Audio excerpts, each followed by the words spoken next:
सभी राम भक्तों का तहे दिल से इस वीडियो में स्वागत करता हूं। आज हम सुंदरकांड की बहुत ही अच्छी चौपाई पढ़कर और उसका अर्थ बताऊंगा, जिसे आप अपने जीवन में उतार सकते हैं और आपसे क्या गलतियां हो रही हैं जिसे ठीक करके अपने जीवन को आप धन्य और अच्छा बना सकते हैं। हम यह सुंदरकांड पाठ गाकर सुनाएंगे। आइए स्टार्ट करते हैं। श्री रामचरितमानस पंचम सोपान सुंदरकांड यहाँ से स्टार्ट करेंगे। ये सुंदरकांड की प्रथम चौपाई है, बहुत ही सुंदर चौपाई है। जामवंत के बचन सुहाए, सुनि हनुमंत हृदय अति भाए। तब लागी मोहि पारे क्षम तुम भाई, सही दुख कंद मूल फल खाई। ठीक है, देखिए इसका हिंदी देखते हैं। जामवंत के सुंदर वचन को सुनकर हनुमान जी के हृदय को बहुत ही भा गए। वे बोले, हे भाई, तुम लोग दुख सहकर कंद मूल फल खाकर तब तक मेरी राह देखना। आगे देखिए। जब लगी आवहूँ सीता ही देखी, हो ही काज ही हरस बिसेखी। यह कहीं नाई सब ही कहूँ माथा, चले हरस ही ये धरी रघुनाथा। जब तक मैं सीता जी को देखकर लौट ना आऊं, काम अवश्य होगा, क्योंकि मुझे बहुत ही हर्ष हो रहा है। यह कहकर और सबको मस्तक नवाकर तथा हृदय में श्री रघुनाथ जी को धारण करके हनुमान जी हर्षित होकर चले। ठीक है। सिंध तीर एक भूदर सुंदर, कौतुक कूदी चढ़े ऊपर। बारे बारे रघुबीर संभारी, तरके हूँ पवन तने बल भारी। समुद्र के तीर पर एक सुंदर पर्वत था। हनुमान जी खेल से ही अनायासी कूदकर उसके ऊपर जा चढ़े और बार बार रघुबीर का स्मरण करके अत्यंत बलवान हनुमान जी उस पर से बड़े वेग से उछले। जहगिर चरण दियहि हनुमंता, चले सोगा पाताल तुरंता। जिम अमोघ रघुपति कर बाना, यही भांति चले हनुमाना। जिस पर्वत पर हनुमान जी पैर रखकर चले, जिस पर से वे उछले, वह तुरंत ही पाताल में धंस गया। जैसे रघुनाथ जी का अमोघ बाण चलता है, उसी तरह हनुमान जी चले। देखिए हनुमान जी कितना बलशाली थे कि वो जैसे ही उस पर्वत से उछले, वो सीधा पाताल में ही धंस गया। देखिए। जलनिधि रघुपति दूत बिचारी, तैमान कहूँ है श्रमहारी। समुद्र ने उन्हें रघुनाथ जी का दूत समझकर मैनाक पर्वत से कहा, हे मैनाक, तू इनकी थकावट दूर करने वाला हो, अर्थात अपने ऊपर इन्हें विश्राम दे। क्योंकि जब समुद्र में हनुमान जी उड़कर उस पार जा रहे थे, तो वहाँ से समुद्र के अंदर से एक पर्वत निकलता है बाहर की ओर, और वो हनुमान जी को विश्राम देने के लिए निकलता है। लेकिन हनुमान जी क्या कहते हैं, देखिए। हनुमान ते ही परसा, पुन कीन्ह प्रणाम। राम काजु कीन्हे बिनु, मोहि कहाँ विश्राम। हनुमान जी ने उसे हाथ से छू दिया, फिर प्रणाम करके कहा, भाई श्री रामचंद्र जी का काम किए बिना मुझे विश्राम कहाँ। ऐसा हनुमान जी ने कहा। जात पावन सुत देव ही देखा, जाने कहु बल बुद्धि विशेषा। सुरसाहा नाम यहीन कही माता, पठैन आई कहीन तेहि बाता। देवताओं ने पवन पुत्र हनुमान जी को जाते हुए देखा। उनकी विशेष बल बुद्धियों को जानने के लिए परीक्षार्थ उन्होंने सुरसा नाम सर्पों की माता को भेजा।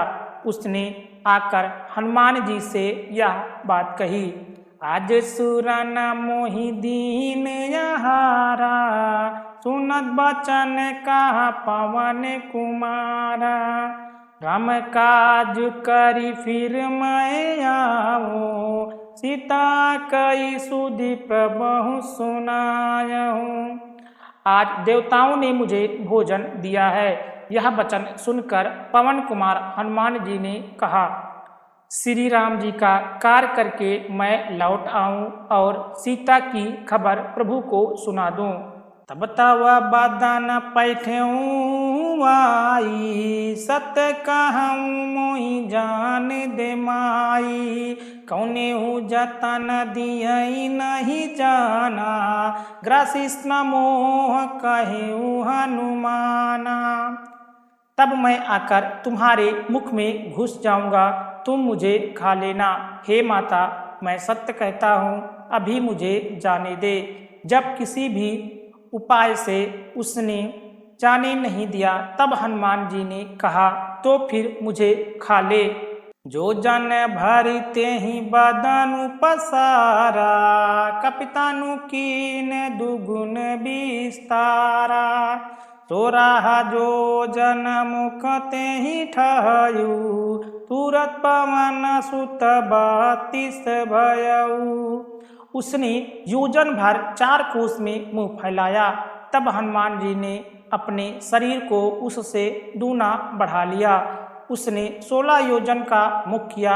हनुमान जी ने तुरंत ही 32 योजन के हो गए। मतलब कि जैसे ही उस सुरसा नाम की राक्षसी ने अपना मुंह 16 योजन तक बढ़ाया कि तुरंत हनुमान जी उसका डबल मतलब 32 योजन तक अपना शरीर कर लेते हैं। देखिए चौपाई, जस जस सुरसा बदन बढ़ावा, तासु दूनी कपि रूप दिखावा, सतजो जन तेहि आनन कीन्हा, अतल गुरूप पवन सुतलीन्हा। जैसे जैसे सुरसा मुख का विस्तार बढ़ाती थी, हनुमान जी उसका दुगना रूप दिखलाते थे। उससे 100 योजन 400 कोस का मुख किया। तब हनुमान जी ने बहुत ही छोटा रूप धारण कर लिया।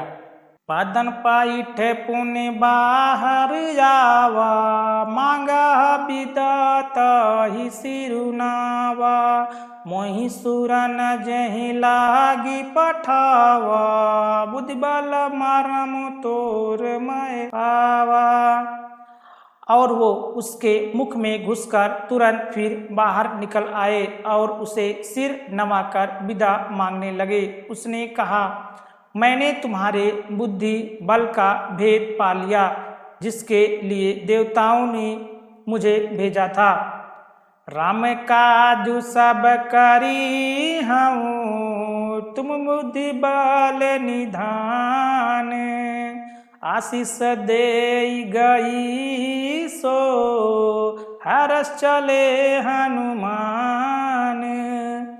तुम श्री रामचंद्र जी का सब कार्य करोगे, क्योंकि तुम बल बुद्धि के भंडार हो। यह आशीर्वाद देकर वह चली गई। तब हनुमान जी हर्षित होकर चले। निश्चर एक सिंध महु रही, करी माया नभ के खह गई, जीव जंतु जे गगन उड़ाई, जल बिलोकिते ही के पर छाई। समुद्र में एक राक्षसी रहती थी। वह माया करके आकाश में उड़ते हुए पंछियों को पकड़ लेती थी। आकाश में जो जीव जंतु उड़ा करते थे, वह जल में उनकी परछाई देखकर काहे छाह सकसो न उड़ाई, यही विद सदा गगन चर खाई, सोई छल हनुमान कह कीना, तास कपटु कप तुरत ही चीना। उस परछाई को पकड़ लेती थी, जिससे वे उड़ नहीं सकते थे और जल में गिर पड़ते थे। इस प्रकार वह सदा आकाश पे उड़ने वाले जीवों को खाया करती थी। उसने वही छल हनुमान जी से भी किया। हनुमान जी तुरंत ही उसका कपट पहचान लिया। ताहि मारी मारुत सुत बीरा, बारिद पार गयो मति धीरा।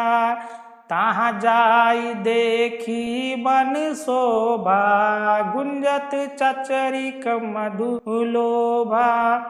पवन पुत्र धीर बुद्धि वीर हनुमान जी उसको मारकर समुद्र पार गए। वहां जाकर उन्होंने वन की शोभा देखी। मधु पुष्प के लोभ से भंवरे गुंजर कर रहे थे। नाना तरु फल फूल सुहाए, शाखा मृग वृंद देख मन भाए। शैल विशाल देख एक आगे, तपर धाई चढ़े भय त्यागे। अनेकों प्रकार के वृक्ष फल फूल से सुशोभित पक्षी और पशुओं के समूह को देखकर वे मन में बहुत ही प्रसन्न हुए। सामने एक विशाल पर्वत देखकर हनुमान जी भय त्याग कर उस पर दौड़कर चढ़ गए। उमा न कछु कपि के अधिकाई, प्रभु प्रताप जो कलहि भलाई। गिर पर चढ़ी लंका ते देखी, कहीं न जाई अति दुर्ग विशेषी। शिव जी कहते हैं, हे उमा, उसमें बानर हनुमान जी की कुछ बड़ाई नहीं है। ये प्रभु का प्रताप है जो कालकों को भी खा जाता है। पर्वत पर चढ़कर उन्होंने लंका देखी। बहुत ही बड़ा किला है, कुछ कहा नहीं जाता। अति उमंग जल निध चहु पासा, काना कोटि कर परम प्रकाशा। वह अत्यंत ऊंचा है, उसके चारों ओर समुद्र है। सोने के परकोटे चार दीवारी का परम प्रकाश हो रहा है। काना ककोट विचित्र मन कृत्य सुंदर तन घना। चौहाट हाट सुभाट बीथी, चारुपुर बहुविधि मना। गजिबाज खच्चर निकर पदचर, रात बरूथई को गने। बहुरूप निश्चर जोत, यति बल सेन बरन नहीं बने। विचित्र मणियों से जड़ा हुआ सोने का परकोटा है। उसके अंदर बहुत से सुंदर सुंदर घर हैं। चौराहे, बाजार, सुंदर मार्ग और गलियां, सुंदर नगर बहुत प्रकार से सजा हुआ है। हाथी, घोड़े, खच्चर के समूह तथा पैदल और रथों के समूह को कौन गिन सकता है। अनेक रूपों के राक्षसों के दल हैं। उनकी अत्यंत बलवती सेना वर्णन करते नहीं बनती। वन बाग उपवन बाटिका, सरकूप बापी सोवहीं। नर नाग सुर गंधर्व कन्या, रूप मुनि मन मोवहीं। कहुमाल देह विशाल, शैल समान यति बल गरजहि। नाना अखोरहि बीरहि, बहुविध एक एक ही तरजहि। वन, बाग, उपवन, बगीचे, फुलवाड़ी, तालाब, कुएं और बावलिया, सुशोभित मनुष्य, नाग, देवताओं और गंधर्व की कन्याएं अपने सौंदर्य से मुनियों के भी मनों को मोह लेती हैं। कहीं पर्वत के समान विशाल शरीर वाले बड़े ही बलवान मल पहलवान गरज रहे हैं। वे अनेकों अखाड़ों में बहुत प्रकार से भिड़ते हैं और एक दूसरे को ललकारते हैं। करि जतन भट कोटहि बिकट तन, नगार चाहु दिस राक्षहि। कहु महिष मानुष धेन, खर यज खाल निश्चर भाक्षहि। यहीं लागी तुलसीदास, इनकी कथा कछुए कहीं कही, रघुबीर सर तीरथ शरीर तागी, गति पाए हैं सही। भयंकर शरीर वाले करोड़ों योद्धा यत्न करके बड़ी सावधानी से नगर की चारों दिशाओं में सब ओर से रखवाली करते हैं। कहीं दुष्ट राक्षस भैंसों, मनुष्यों, गायों, गधों और बकरियों को खा रहे हैं। तुलसीदास ने इनकी कथा इसीलिए कुछ थोड़ी सी कही है कि ये निश्चय ही रामचंद्र जी के बाण रूपी तीर्थ में शरीर को त्याग कर परम गति पाएंगे। पुर रखवारे देखी बहु, कपि मन कीन विचार, अति लघु रूप धरो, निस नगर करो पैसार। नगर के बहुसंख्यक रखवाले को देखकर हनुमान जी ने मन में विचार किया कि अत्यंत छोटा सा रूप धरूं और रात के समय नगर में प्रवेश करूं। मस्तक समान रूप कपिधारी, लंका ही चले वो सुमिर नर नारी। लाम लंकनी एक निश्चरी, सो कह चले समोहि निंदरी। हनुमान जी मच्छर के समान छोटा सा रूप धारण करके नर रूप से लीला करने वाले भगवान श्री रामचंद्र जी का स्मरण करके लंका को चले। लंका के द्वार पर लंकनी नाम की एक राक्षसी रहती थी। वह बोली, मेरा निरादर करके बिना मुझसे पूछे कहाँ चला जा रहा है। जाने हूँ नहीं मरम सठ मोरा, मोर आहार जहाँ लगी चोरा। मुटका एक महाकपिहानी, रुधिर बमत धरनी ठन मानी। हे मूर्ख, तूने मेरा भेद नहीं जाना।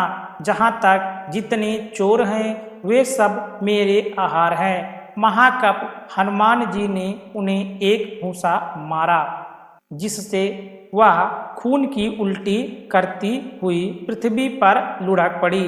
उन्हें संभारे उठी सोलंका, जोरी पानी कर बिनय सशंका।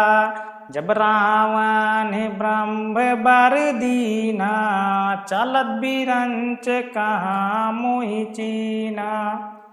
वह लंकनी फिर अपने को संभाल कर उठी और डर के मारे हाथ जोड़कर विनती करने लगी। वह बोली, रावण को जब ब्रह्मा जी ने वर दिया था तब चलते समय उन्होंने मुझे राक्षसों के विनाश की एक पहचान बता दी।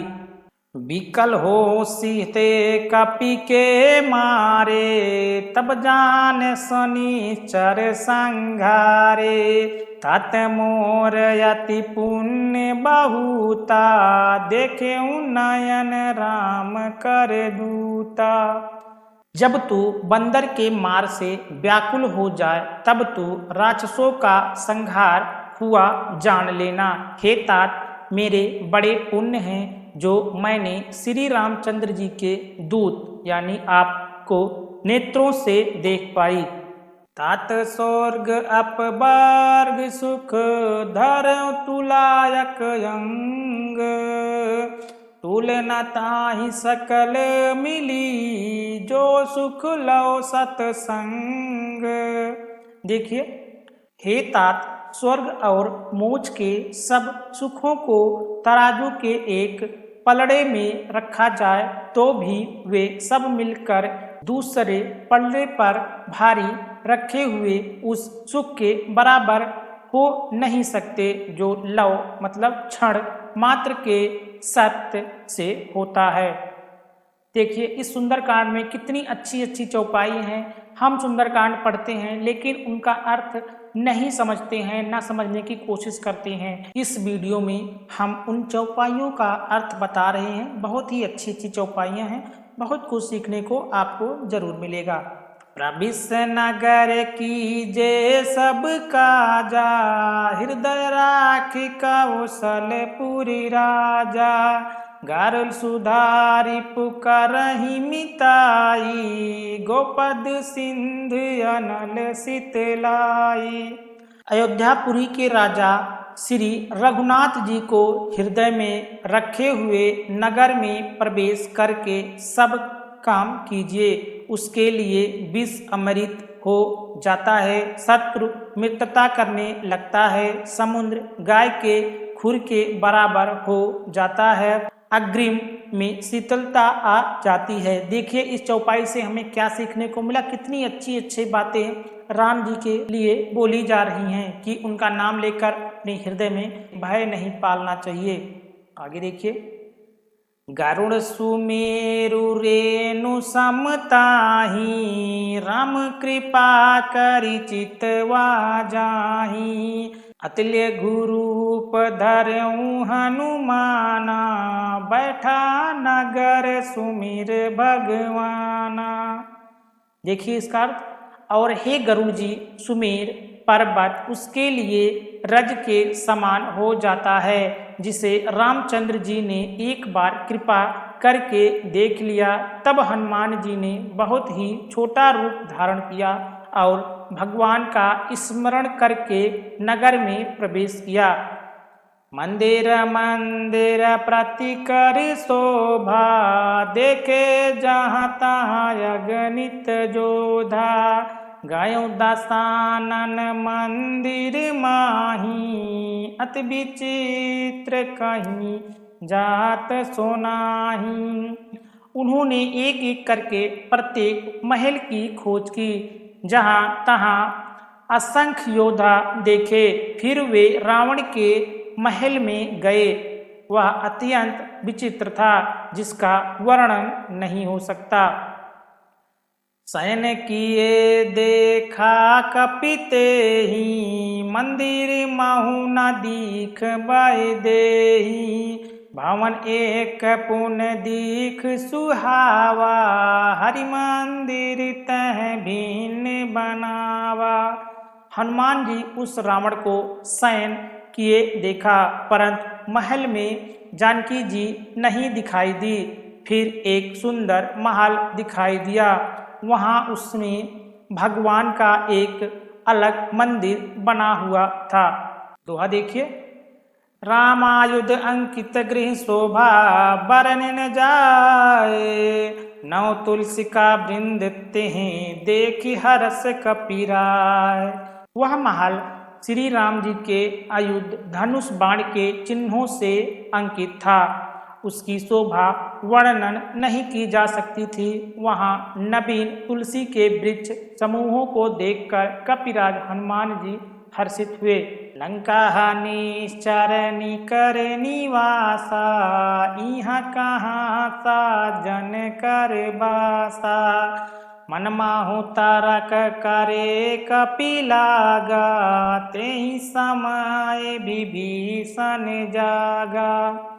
लंका तो राक्षसों के समूह का निवास स्थान है, यहाँ सज्जन साधु पुरुष का निवास कहाँ। हनुमान जी में इस प्रकार का तर्क करने लगे, उसी समय विभीषण जागे।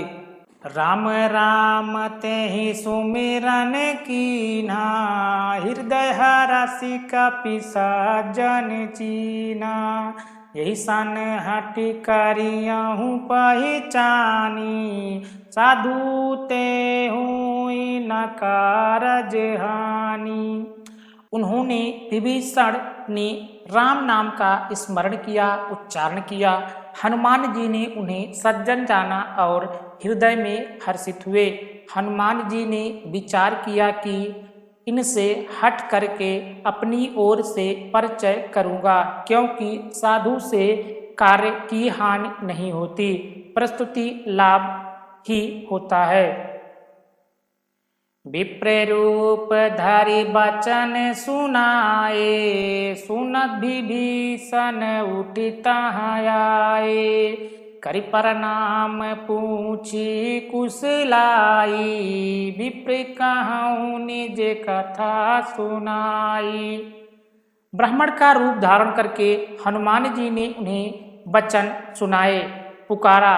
सुनते ही विभीषण जी उठकर वहां आए, प्रणाम करके कुशल पूछी और कहा कि हे ब्रह्मदेव, अपनी कथा समझाकर कहिए कि तुम हरि दस मह कोई, मोरे हृदय प्रीत यति होई, कि तुम राम दीन अनुरागी, आयहु मोहि करन बड़ भागी।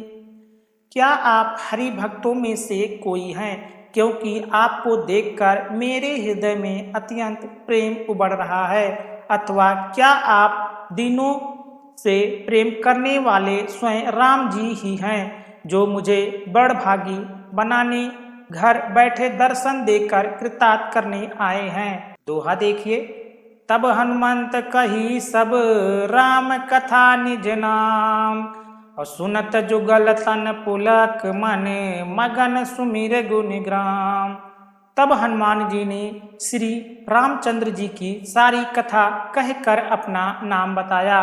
सुनते ही दोनों के शरीर पुलकित हो गए और रामचंद्र जी के गुण समूह का स्मरण करके दोनों के मन प्रेम और आनंद से मग्न हो गए। सुनो पवन सुत रानी हमारी, जिम दशा नहीं मोहि जीव बेचारी, तात कबहु मोहि जानिया नाथा, करि हवा कृपा माने कुल नाथा।